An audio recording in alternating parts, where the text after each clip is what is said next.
हमें कोर्ट जाने की आवश्यकता नहीं पड़ेगी। बहुत सारी चीजें हैं। हमारी यूनियन का प्रथम ऑब्जेक्ट ये है कि जो प्रत्येक रेल कर्मचारी हमारी यूनियन का सदस्य बन सकता है, किसी भी विभाग का हो। भारतीय रेलवे के हमारा जो कार्य क्षेत्र है, रेलवे के 17 जोन, कोंकण रेलवे उत्पादन इकाइयां, सब जगह हम काम कर रहे हैं। All India railway track maintainer union all over India में 14 जोन में इलेक्शन लड़ रहा है। न केवल नॉर्दर्न रेलवे में 14 जोन में हम इलेक्शन कंटेस्ट किए हैं। एक नाम से रेलवे में दूसरी यूनियन है।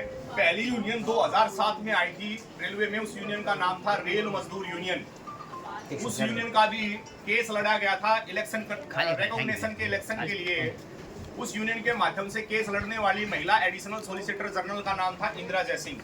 इंदिरा जयसिंह ने केस लड़ा, तब जाके रेलवे में मान्यता के चुनाव लागू हुए। इस बार फिर लगभग 12 वर्षों के बाद हमें चुनाव में भागीदारी मिली है और हमें वोट डालने का अधिकार दिया है। रेलवे देश की सबसे बड़ी अर्थव्यवस्था और यहाँ पर हर कोई कब्जा करना चाहता है। इवन रूलिंग पार्टी, अगर मैं बीजेपी की भी बात करूं, या उनका एक संगठन रेलवे में काम करता है बीएमएस के जरिए एफिलिएटेड बीआरएमएस, उनकी भी अगर मैं बात करूं तो वो भी आज तक रेलवे में अपनी सत्ता कायम नहीं कर पाए। इस बार प्रयास कर रही हैं। वो ऊपर वाला जानता है या फिर रेल कर्मचारी जानता है कि वो वोट किसको देगा और किसके साथ वो खड़ा होगा। यदि आगामी चुनाव में आप चाहते हैं कि आप आत्मनिर्भर बने, तो मेरे यूनियन का, अपनी यूनियन का, आप लोगों की यूनियन का प्रथम उद्देश्य क्या है कि यदि कोई रेल कर्मचारी किसी के साथ भी अनहोनी हो जाती है, आर्थिक संकट आन पड़ता है, नौकरी से बाहर कर दिया जाता है, किसी भी प्रकार की उसको आर्थिक संकट का मतलब है अगर नौकरी से बाहर, रिमूव फ्रॉम सर्विस, डिसमिसल और कंपलसरी रिटायरमेंट जैसी अगर उसको पेनल्टी दे दी जाती है, तो हमारी यूनियन की रसीद, अगर उसके पास 3 वर्षों की रसीद है, तो यूनियन उसका मुकदमा फ्री में लड़ेगी।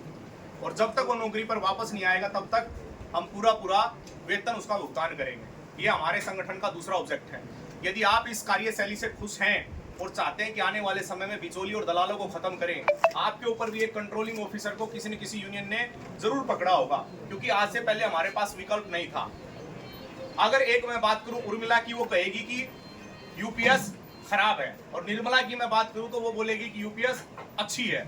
अब कर्मचारी गुमराह हो रहे हैं, समझ ही नहीं आ रहा कि हम बात माने तो माने किसकी, जबकि प्रत्येक रेल कर्मचारी शिक्षित है, जागरूक है और निश्चित तौर पर आकलन खुद कर सकता है। आने वाले समय में रेलवे में मैं वर्तमान में देख रहा हूं कि एक जनरेशन का गैप है भर्तियों का, भर्ती नहीं हो पा रही है, अति बार बढ़ता जा रहा है। एक दिन अगर आप काम नहीं करेंगे तो दूसरा दिन जो आपकी स्थिति बेहद कमजोर हो जाएगी, मानसिक तनाव बढ़ जाएगा, काम का वजन बढ़ जाएगा। 22 लाख रेल कर्मचारी रेलवे में होते थे, वर्तमान में 11 लाख है। यदि आप चाहते हैं कि 5-6 लाख रेल कर्मचारियों की भर्ती हो, तो मेरी आपसे दरख्वास्त है कि आगामी चुनाव में आप मोहर all India railway trackman union के निशान पर लगाइए, और आपको देखने को मिलेगा जैसे ही आप जीत कर आएंगे, सबसे पहला काम हम रेलवे में नए रेल कर्मचारियों की भर्ती करने का काम करेंगे। ये हमारा पहला इशू रहेगा। क्यों? क्योंकि इससे आम जनता को भी फायदा मिलने वाला है। रेलवे का अगर मैंने 5 साल का जो डेटा निकाला, उस डेटे के मुताबिक दिल्ली मंडल में